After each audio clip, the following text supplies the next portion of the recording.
So for our morning meeting this morning, we've got the pleasure, with this being Red Ribbon Week, and we're talking about anti-bullying, of being joined by Rich Jensen, who's going to share his story.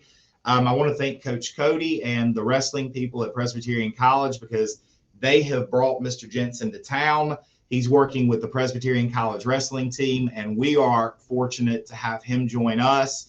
I'm really glad that they thought about us this morning. So, Mr. Jensen, thank you for being here. Thank you. So, okay, so tell us about your story, because you've got an amazing story. And I told you we got a couple of questions on the back end, but tell us about your story. Yeah. So, and this fits in perfectly because I'm on a national tour right now. I have a drug and alcohol awareness program that I bring into the school system. And here we are in South Carolina, right here. And so today was great. I couldn't have fit in any better. Got in last night. I've been on the road a couple months, but, here's the thing. I got out of high school, had dreams to go to college, had dreams to go be a college athlete.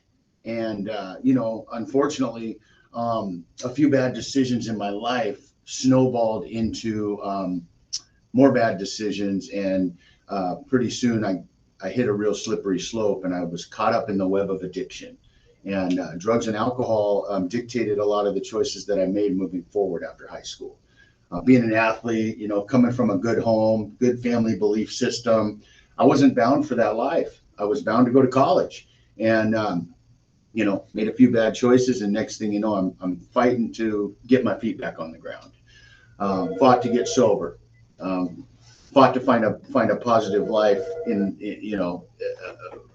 trying to find a way out of addiction. But anyway, so here's the thing. Once I got caught up in it, I couldn't get right. I had a really hard time finding a good positive solution for 15 years.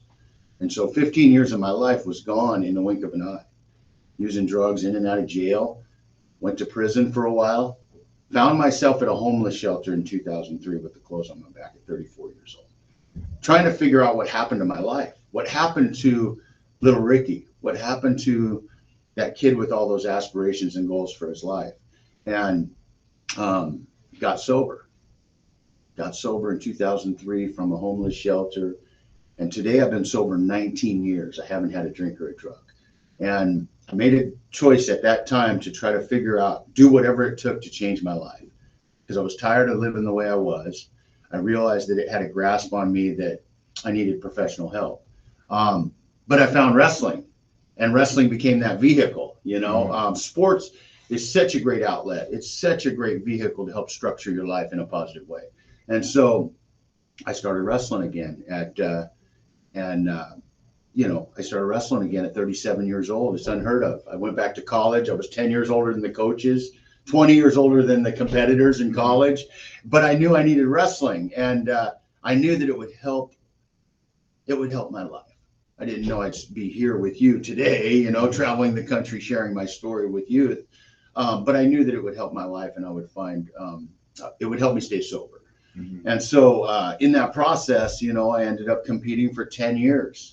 And I became a national champion. Story was on ESPN. It won an Emmy Award. It's just a heartwarming comeback story in life, from the trenches of addiction and then finding success through using the sport as the vehicle, And so I stayed sober a long time, became a great father, leader, coach, mentor for other people.